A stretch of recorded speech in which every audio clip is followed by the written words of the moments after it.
हर हर महादेव सभी को। आप सभी का एक बार फिर से स्वागत है हमारे चैनल में। आइए सुनते हैं कार्तिक मास में सुनी जाने वाली धर्मराज जी की कहानी। धार्मिक मान्यताओं के अनुसार हर व्यक्ति को अपने जीवन काल में धर्मराज जी की कहानी ज़रूर सुननी चाहिए। कहते हैं कि इस कहानी को सुनने से वैकुंठ धाम के रास्ते खुल जाते हैं। आइए हम भी सुनते हैं धर्मराज जी की कहानी। पौराणिक कथा के अनुसार एक गांव में एक बुढ़िया रहती थी। वह खूब व्रत और पूजन किया करती थी। जब उसकी उम्र पूरी हुई तो उसे यमदूत लेने के लिए आए और वो उनके साथ चल दी। रास्ते में चलते चलते गहरी नदी आई तो यमदूतों ने उससे पूछा, माई क्या तुमने कभी गोदान किया है या नहीं? बुढ़िया ने तुरंत पूरी श्रद्धा के साथ गाय का ध्यान किया तो गाय उसके सामने आ गई। फिर उस बुढ़िया ने उस गाय की पूंछ पकड़कर नदी आसानी से पार कर ली। कुछ देर बाद उसके रास्ते में काले कुत्ते आ गए। तब यमदूतों ने कहा कि क्या कभी कुत्तों को खाना दिया है या नहीं? तो वो उसके रास्ते से चले गए। वह बुढ़िया फिर से आगे बढ़ने लगी।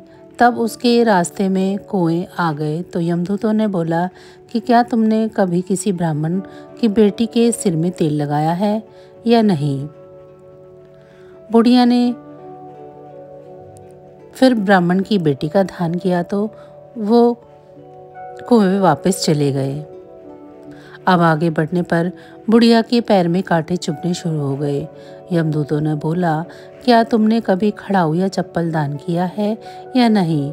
फिर उस बूढ़ी औरत ने ध्यान लगाया तो खड़ाऊ उसके पैरों में आ गई।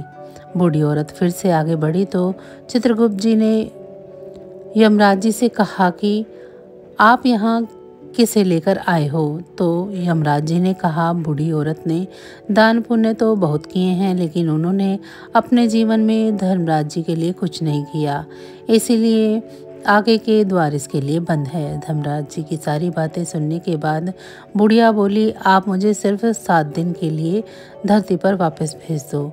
मैं पूरी श्रद्धा से धर्मराज जी का व्रत और उद्यापन करके वापस लौट आऊंगी। यमराज ने उसे धरती पर वापस भेज दिया। वो बूढ़ी औरत अपने गांव आ गई और गांव वालों ने उसे भूतनी समझकर अपने घर के दरवाजे बंद कर दिए। जब वो अपने घर गई तो उसके बेटे बहू भी डर के मारे दरवाजे बंद करने लगे। बूढ़ी औरत ने कहा, मैं भूत नहीं हूँ, मैं तो धर्मराज जी के यहाँ से आज्ञा लेकर सिर्फ 7 दिन के लिए धरती पर वापस आई हूँ। इन 7 दिनों में मैं धर्मराज जी का व्रत और उद्यापन करूंगी, जिससे मेरे लिए परलोक के रास्ते खुल जाएंगे। बुढ़िया की बातें सुनकर उसके बेटे बहू उसके लिए पूजा की सामग्री ले आए। लेकिन जब बुढ़िया कहानी कहती है तब वो हुंकारा नहीं भरते थे, जिससे बुढ़िया बाद में अपनी पड़ोसन को कहानी सुनाने लगी और वो हुंकारा भी भरने लगी। इस तरह से 7 दिनों तक उसने धर्मराज जी का विधि विधान से व्रत और पूजन करा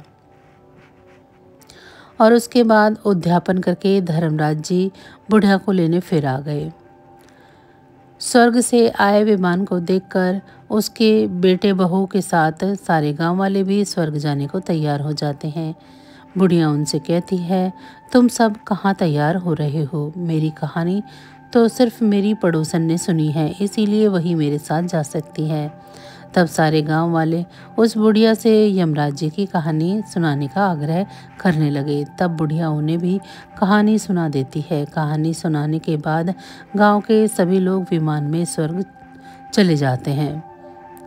तो धर्मराज जी कहते हैं, मैंने तो यह विमान केवल बुढ़िया को लाने के लिए भेजा था। तब बुढ़िया माई ने कहा कि धर्मराज जी, मैंने अपने जीवन में जो भी पुण्य किए हैं उनमें से आधा भाग मैं अपने गांव वालों को देना चाहती हूँ। इस तरह से धर्मराज जी ने गांव के सभी लोगों को स्वर्ग में जाने दिया। हे धर्मराज महाराज, जैसे आपने बुढ़िया और गांव के सभी लोगों को स्वर्ग में जगह दी, उसी तरह हमें भी देना। साथ ही कहानी सुनकर हुंकारा भरने वालों को भी, कहानी कहने वालों को भी परलोक में जगह देना। तो यह थी धर्मराज की कहानी। आपको ये कहानी कैसी लगी कमेंट में ज़रूर बताना। साथ ही हमारे चैनल को सब्सक्राइब करना ना भूलें। आप सभी का धन्यवाद।